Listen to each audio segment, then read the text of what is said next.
Bom dia, pessoal. Tudo bem? Hoje vamos conversar sobre a Revolução Russa. Então, pessoal, para a gente entender o contexto revolucionário russo lá no início do século XX, nós precisamos retomar o cenário russo imperial lá do século XIX.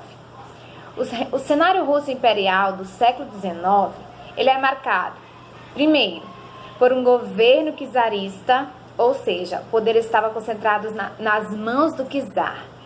O czar é um imperador, um líder que concentra poderes. Além do governo czarista, este cenário era marcado por uma concentração de poderes também em torno dos nobres, os chamados boiardos, que eram nobres que tinham terras na Rússia czarista. O governo também era bastante elitizado e grande parte da população russa no século XIX estava vivendo no campo. Muitos ainda em regime de servidão, já que grande parte da população no século XIX estava no campo. Nós tivemos naquele cenário russo imperial muitas revoltas camponesas. Essas revoltas, elas questionavam, claro e obviamente, a concentração de terras e também o quadro de miséria que as pessoas viviam no campo naquele contexto. E também é importante lembrar a insatisfação dos trabalhadores urbanos. E aí o porquê dessa insatisfação?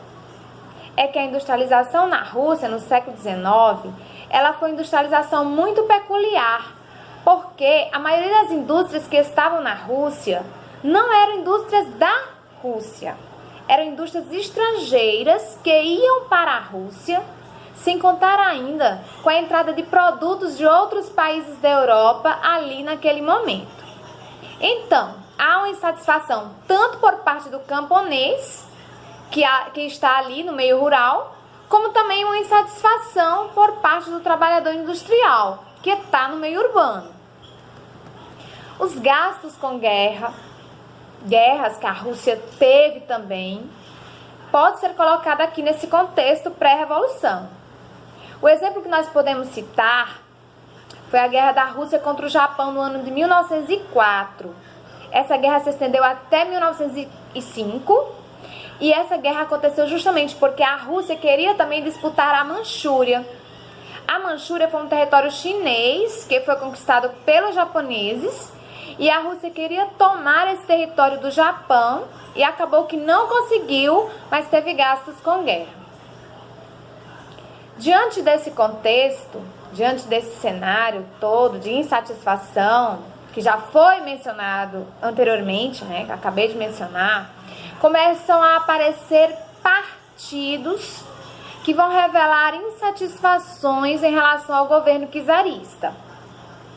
Então, surge o Partido Operário Social Democrata Russo, que foi o partido que mais se destacou nesse momento da história.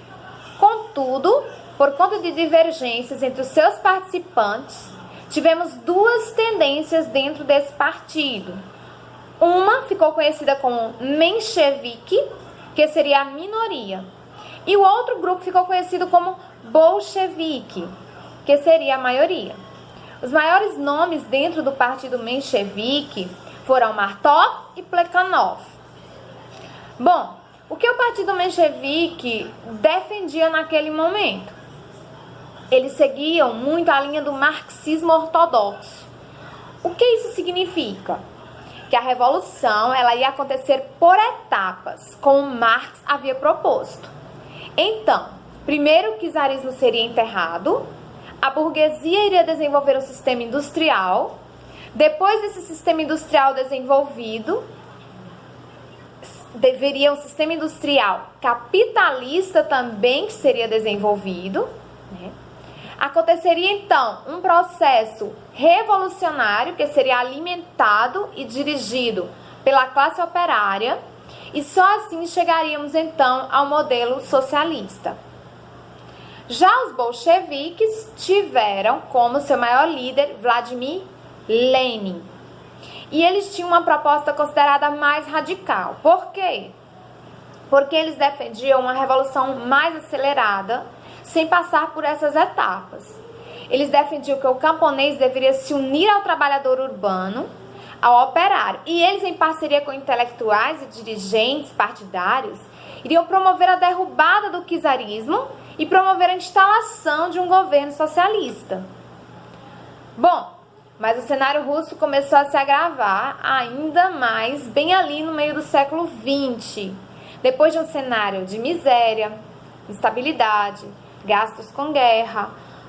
Uma multidão de manifestantes marchou para a porta do Palácio de Inverno em São Petersburgo e começaram ali uma manifestação pacífica. Inclusive, nessa manifestação, eles estavam entoando, cantando hinos que faziam, inclusive, referência ao czar. Eles gritavam, Deus salve o czar, né? E essas pessoas pediam melhores condições de vida e trabalho. Porém, os soldados, representantes do governo czarista, acabaram atirando contra os manifestantes, matando cerca de 200 pessoas nesse momento. Esse episódio ficou conhecido como Domingo Sangrento.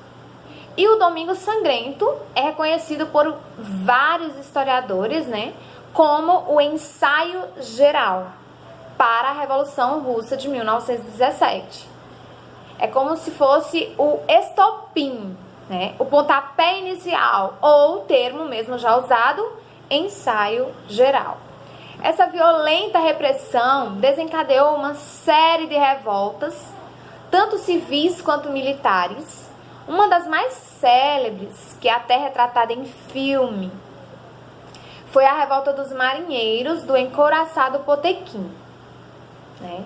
Então, esse filme, até ele é, como é que se diz, utilizado em sala de aula, é indicado, e vocês podem estar assistindo. Encouraçado Potemkin, que vai falar sobre a revolta dos marinheiros, né? Uma das mais conhecidas e violentas revoltas que já aconteceu, durante a Revolução Russa, ou antes da Revolução Russa, na verdade.